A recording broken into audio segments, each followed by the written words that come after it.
The jarred peaches would last all winter. They probably would have lasted a lot longer than that, but they were always eaten by the end of winter. It was said that Green Lake was heaven on earth, and that Miss Catherine's spiced peaches were food for the angels. Catherine Barlow was the town's only school teacher. She taught in an old one-room schoolhouse. It was old even then. The roof leaked, the windows wouldn't open, the door hung crooked on its bent hinges. She was a wonderful teacher, full of knowledge and full of life. The children loved her. She taught classes in the evening for adults, and many of the adults loved her as well. She was very pretty.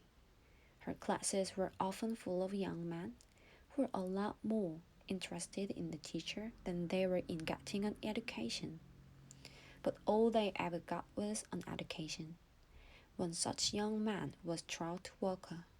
His real name was Charles Walker, but everyone called him Trout because his 2 feet smelled like a couple of dead fish. This wasn't entirely Trout's fault. He had an incurable foot fungus.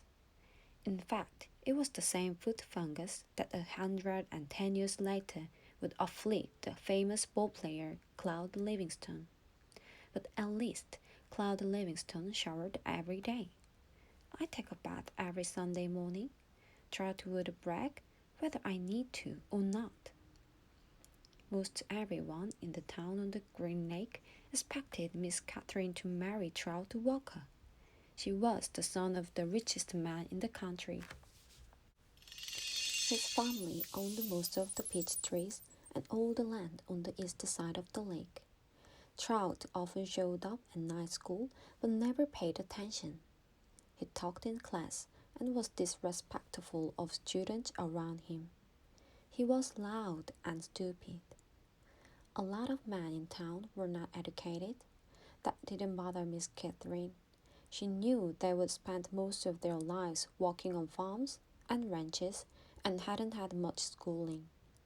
That was why she was there, to teach them.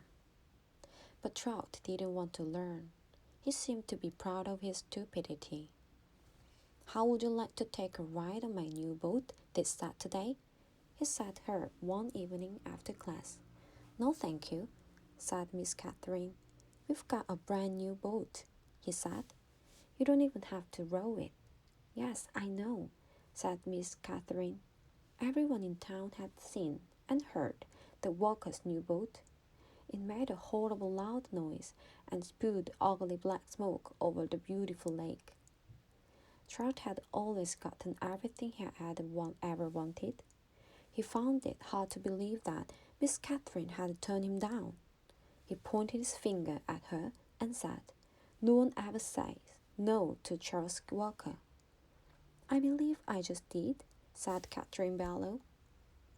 Stanley was half asleep as he got in line for breakfast, but the sight of Ms.Sir awakened him.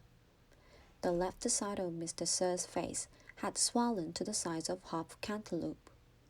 There were 3 dark purple, jagged lines running down his cheek where the warden had scratched him. The other boys in Stanley's tent had obviously seen Ms.Sir as well, but they had the good sense not to say anything. Stanley put a carton of juice and a plastic spoon on his tray.